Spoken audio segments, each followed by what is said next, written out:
Welcome to the Star Chamber.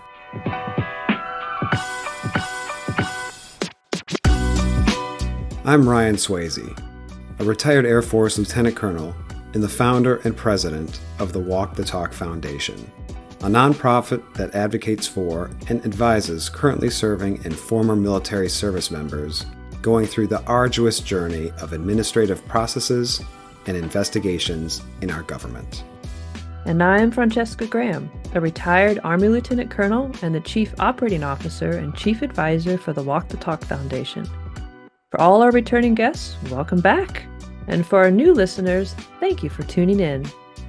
Before we begin this week's topic, please do not forget to hit that subscribe button, check out our Walk the Talk Foundation website, and hit that donate button if you think we're doing a good job.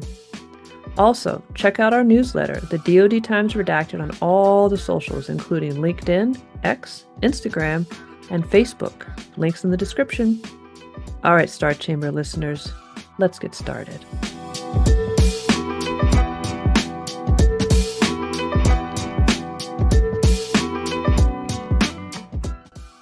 Well, as Ryan said, welcome everyone to the mini episode Actors Studio version of the Star Chamber.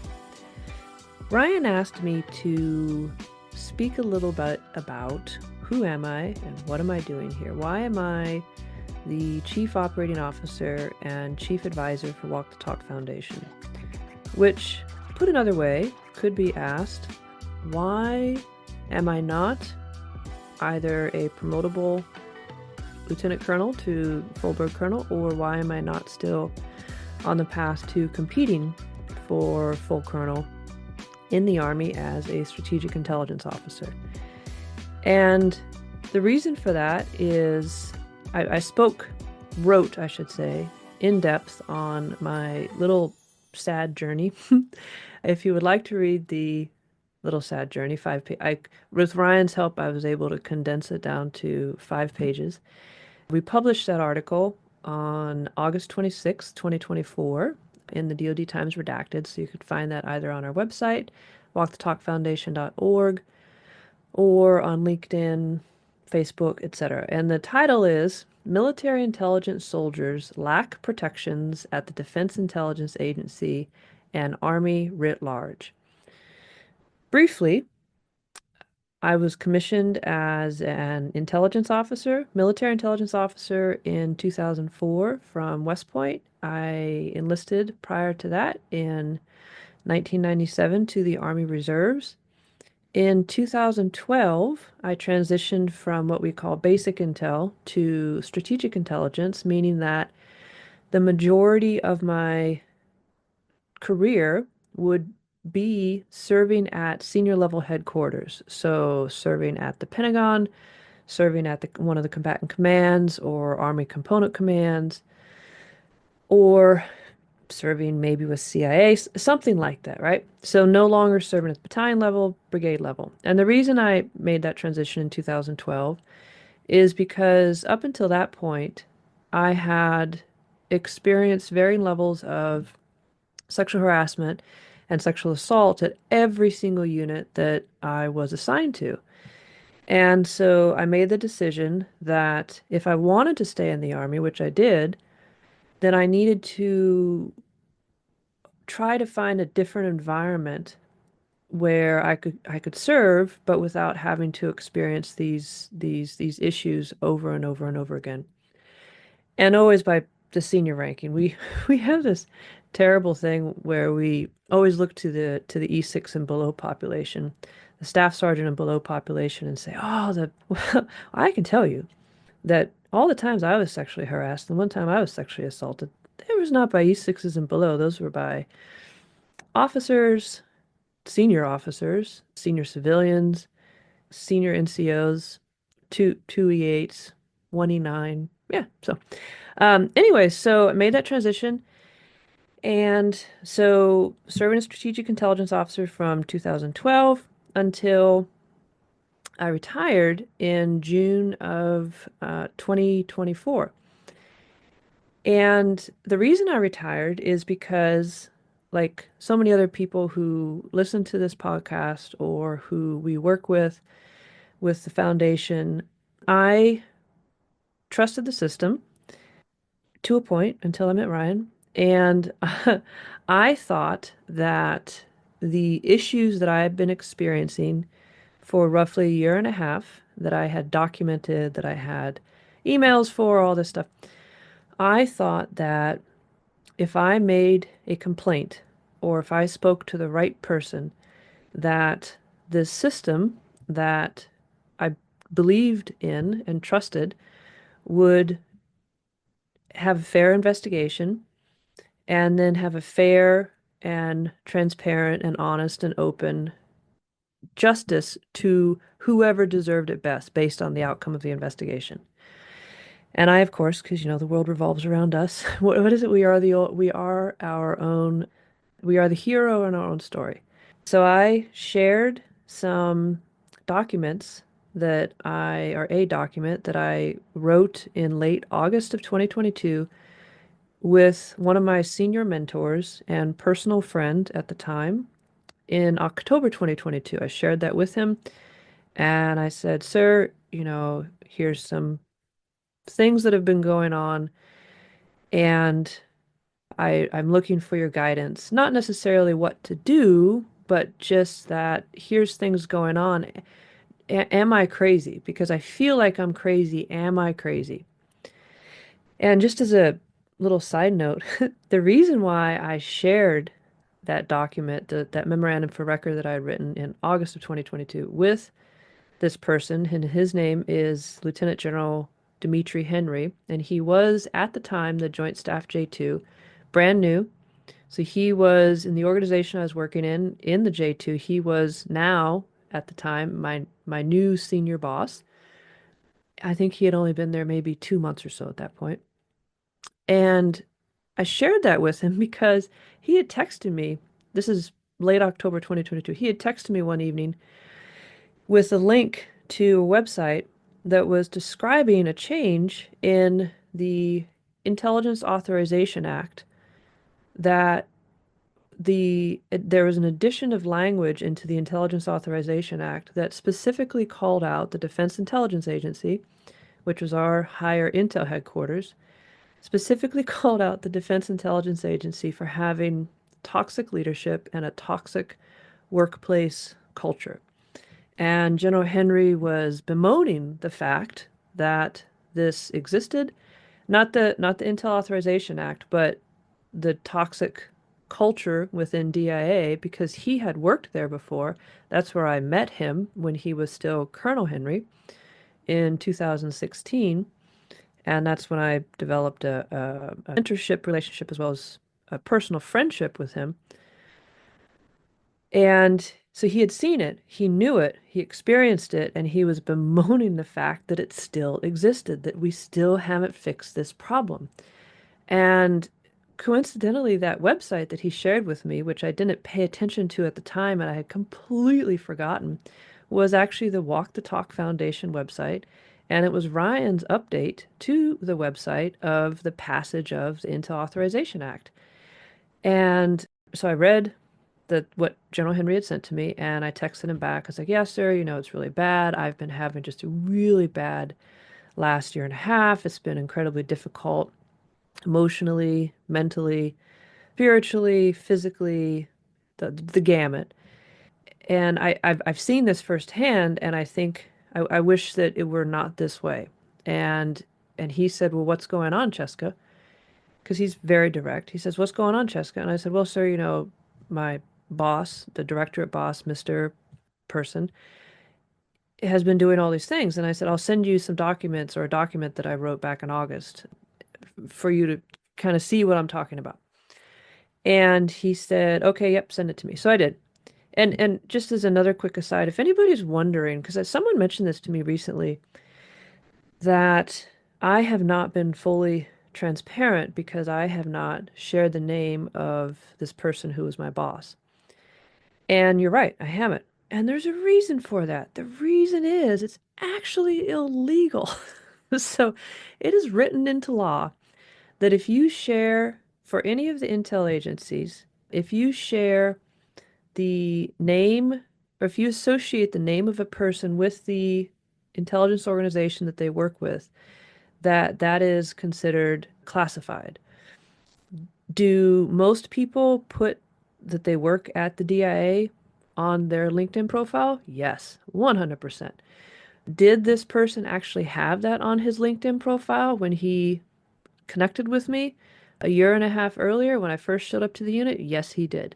But I failed to take a screenshot of it because I didn't know. And at the point that all this started going down, he had blocked me on LinkedIn, so I could no longer see him. And so I have no way of proving that he publicly outed himself. So I will not say his name because I will not publicly out him because I will not speak classified on an open net like a good little intel officer. Anyways, back to the story. So General Henry, I sent General Henry the memo. He wrote back and he said, Cheska, you need to do something about this. This just looks terrible. You need to do something about this. And I wrote back, I said, yes, sir, I plan on it. I'm going to move on it because I've finally come to the decision that something needs to be done. And so I started moving on it. Unbeknownst to me, he provided my memo to his chief of staff in Army '06, who very next day called me into his office, told me that an administrative investigation by the DIA IG had been started on the information that I had in my memo. And I looked at the colonel and I said, "But sir, I don't want that.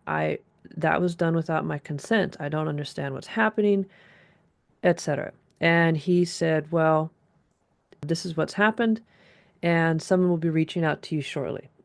So, like Ryan, I had not even made a complaint before before things started happening in my world. So that's a little bit of the background, the all the nonsense that went on and after that, including having an investigation launched, excuse me, two investigations launched against me a month and a half after I provided those memos to General Henry. And even and again, prior to my having actually made a complaint, two investigations were launched against me for an alleged incident in December, early December 2022. So like, again, a month and a half after I shared those memos with General Henry, and April of 23, I was after the investigation started in February 23, in April of 23, I was given, I think it was a week or 2 weeks notice that I was being administratively removed from my leadership position to a position upstairs in the Joint Staff J2X Counterintelligence Unit section to a made-up position with no, I think it went to, had two subordinates, yep, two subordinates, to a made-up position that only existed because the J2 occasionally wanted to hide an '06 in there who he wanted to do his dirty work or be his special projects person. So that's the position I went into for an administrative move that was apparently planned, even though I'd been told that I was staying in my leadership job for the next year. And then I had my name drug in the mud. I heard my boss, the person I had written memos about, I heard my boss one time saying to an '06, a colonel, Army colonel out in Hawaii, he said, "Don't worry, name, don't worry, blah.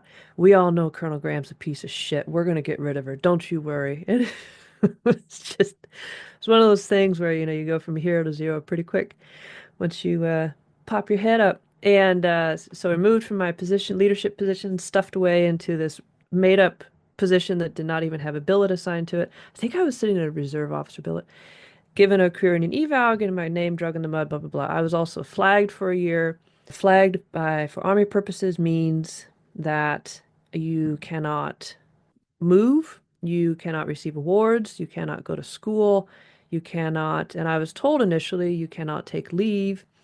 And so I was unable to visit my grandmother before she passed away in October 2023, and which was pretty heartbreaking, still pretty heartbreaking. And so it was pretty different. It was very difficult time. And the in June of 2023, though, I had the great fortune to meet through LinkedIn this person named Ryan Swayze sent me a message on LinkedIn that said, "Hi, I'm Ryan Swayze. This is my organization. I heard you're having trouble. Drop a line." And I was, as Ryan and I talk about quite a bit, I was utterly terrified and isolated and ostracized and paranoid and all these things. And so I did not reach out to him. And about 2 weeks later, one of the people that worked in the J2X with me, who, unbeknownst to me, worked with Ryan when Ryan was out at the embassy in Rome, came to my desk and said, "Hi, do you know this guy named Ryan Swayze?" And I said, "No, I don't think so." But the name, I was like, "But the name kind of rings a bell." And he says, "This is the guy in the J2X." He says, "Well, I heard he's trying to reach out to you, and I heard you're going through some issues, and you need some help as a whistleblower." And you could have, you could have, what do they say? Fried some eggs on my eyeballs. I was terrified. I had not told anybody why I just showed up in the J2X because I was embarrassed. It was just off. I was terrified. And this fellow talking to me, he has, one of those calming presences, and he says, "Don't worry. Here's his phone number. Give him a call." So that evening, I talked to Ryan for the very first time, and he just turned this light bulb on in my head. And he said, I gave him my big sob story. And he said to me very succinctly, he said, "It sounds to me like your army leadership is failing you." And and then he explained what he meant. And it was just all of a sudden I realized it was like, yes, why am I actually trusting the process when every single time I turn around, every phone call I receive, every email I receive, everything is, "We've unsubstantiated your allegation. You're flagged. You're a piece of shit. We're only administratively moving you. We're not firing you. Don't worry. Trust the process. I'm going to take care of this, Colonel Graham, blah, blah, blah." And it was that moment of realization that most of our clients have with Walk the Talk Foundation when you realize that, wow, I've been so naive and I've believed the stories, I believe the lies that I've been told, which is the system is going to prioritize you or prioritize justice or prioritize these things that we're taught to prioritize. When in fact, it not always, it can, sometimes it does, but there's so much opportunity for it not to. And that was the system that I was experiencing. It was essentially this person, this SES, was determined to be more valuable to the organization than me. And was easier to silence, they thought, than this person. And so with Ryan's help, I went on the offense, which is what we tell all of our clients. And our friend Prussian officer says the best defense is a good offense. I went on the offense, I started fighting back, and I started making complaints. I started listing out all the errors, and I started emailing the commanders, and I was like, da, da, da, da, da. And through doing that, I was able to not only gain a sense of agency that I had lost, but I was also, and self-respect. I had also was able to fight back successfully the allegations against me. And ultimately, the person I made the complaint against, though he was never punished in the sense that we all hope that the villain in the story is punished, but my understanding was he was asked to retire from the agency. That's the last word I've heard. And I was like, you know what? I will take that. I take that as a win. But I don't know if that's true. So I can't, nobody sue me for slander. That's just what I was told. I'm like, but I'm going to believe it because it just makes me feel good. And and then I, of course, retired as well because my career was ruined. My name had been dragged in the mud. I was a quote unquote piece of shit. I had a terrible eval that I could never recover from. And so I retired, and along that journey, I realized that I could never, unless God knows what sort of circumstance, but who knows, I could not, at least at that moment in time, work inside of the federal government ever again. Things change, things might change, I understand that. But at that moment in time, and for quite a while afterwards, I said, I cannot be in this environment anymore. It's giving me chest pains, it's giving me eczema, all these things. And so I just naturally, almost it felt like, became the second person who is Ryan's right-hand person at the foundation. And I am fortunate enough that I learned early and I was taught early about finances. And so I am able to, although despite always wanting more clothes and always wanting more jewelry and wanting more whatever, I don't actually need any more of that stuff. Always want it though, but I don't actually need any more of that stuff. And so I have the luxury of living almost exclusively, with the exception of some of the income from our client base, almost exclusively on my retirement income, which is saying a lot in the DC area. So that's pretty awesome. And so I dedicate my days and nights, because think about it all the time. Once you get into a passion project, you think about it all the time. I dedicate my days and nights to the building the foundation with the express purpose to work ourselves out of a job. The injustices that I experienced, the isolation, the betrayal, the ostracization, the feeling of helplessness and hopelessness, the feeling of being so scared, and those same things that I was about to mention missing my grandmother's funeral again, but I had to get myself into a joke again. The those same things that so many other people, not funeral, but her passing, that so many other people in the DoD experience, there should be ways to lessen that. There's always going to be injustice. We understand that. But we know, not, and when I say we, I'm not just talking the foundation. We as a military know, it is openly acknowledged that there are significant issues with the justice system in the military, or as Ryan says, the injustice system in the military. We know these things, and yet we're so terrified to actually take a hard look and say, okay, we are going to admit, because when you change things, you're essentially admitting that something was wrong in the past. We are terrified to admit that anything we did in the past is wrong. It's almost like a married couple in a dispute, and they're just raging at each other, and try to make that married couple or couple whoever, try to make that couple stop, breathe, look at each other and say, you know what? I'm wrong and I'm sorry. Practically impossible for many people. And especially the I'm sorry part, and not I'm sorry you feel that way. It's just I am sorry. And looking at the military justice system, identifying, or not even identifying, because we have identified it, doing the work to change the military justice system so that there is a way to gracefully say, I am sorry, I screwed up, let's do better, and work on making the system better. It's just the battle lines have been drawn so deeply. And so that's what Ryan, myself, and all the other folks on our team are working on every single day, most nights.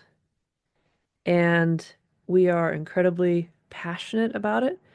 It is a consuming occupation because we think, we believe, we know that our servicemen and women deserve the best chance at justice if they are in a situation that they believe is wrong.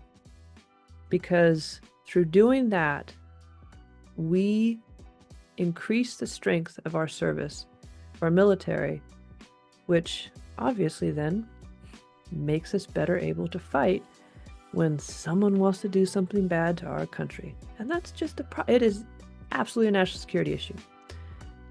My soapbox is over, and I look forward to engaging with everyone through all of our different social media sites and emails or phone.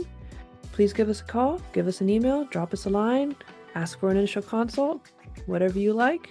And just know that you have a group of people who are fighting tooth and nail to try to make it so nobody else has to miss their grandmother's death for some really, really piddly, stupid fucking shit.